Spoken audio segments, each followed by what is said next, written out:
Hi hello welcome back to our channel నా నీతో అల్లరి. వెంటనే ఎవరైతే సబ్స్క్రైబ్ చేసుకోలేరో వెంటనే వెళ్ళి సబ్స్క్రైబ్ చేసుకోండి. అలాగే ఒక లైక్, షేర్ అండ్ కామెంట్ కూడా చేసేయండి.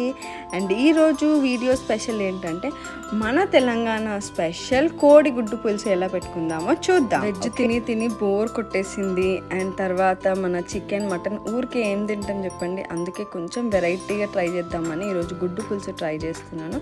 సో దానికి కావాల్సిన ఫస్ట్ నేను ఆనియన్, టొమాటో రెండు తీసుకున్నాను. దాన్ని కొంచెం పెద్దగానే కట్ చేసుకున్నాను, మరీ చిన్నగా అవసరం లేదు.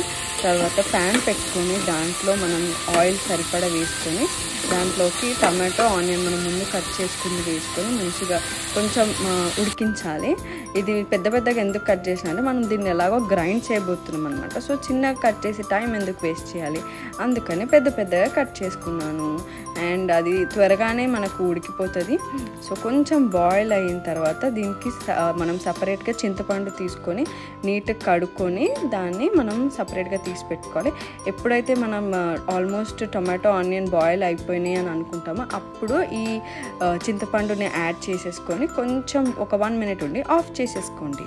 మనం ఈ ప్రాసెస్ చేసుకుంటేనే సైడ్లో ఎగ్స్ కూడా బాయిల్ చేసేసుకోవాలి. నేనైతే ఇక్కడ 6 eggsని బాయిల్ చేసి పెట్టుకున్నాను, బాయిల్ అయిపోయాయి.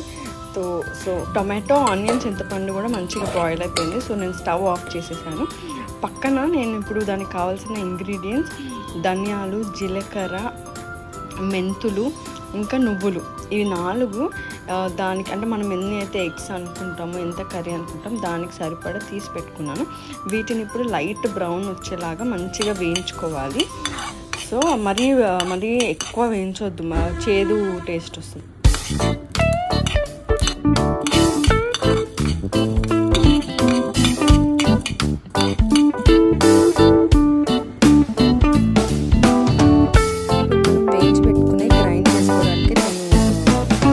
మిక్సీ జార్ తీసుకున్నాను. దాంట్లో ధనియాలు, జీలకర్ర, మెంతులు, నువ్వులు మనం ఏదైతే ఎంచుకున్నామో అది అందులో వేసేసి మంచిగా ఫైన్ పౌడర్ లాగా గ్రైండ్ చేసేసుకోవాలి. సో అండ్ మిరియాలు కూడా వేసుకోవచ్చు. సో గ్రైండ్ చేసి టమాటా సపరేట్గా వేరే జార్ తీసుకొని లేదా సేమ్ జార్లో కూడా మనము ఇది ఉడికించుకున్న టమాటో, ఆనియన్, తర్వాత కొత్తిమీర, పుదీనా వేసి వాటిని కూడా మంచిగా గ్రైండ్ చేసేసుకోవాలి.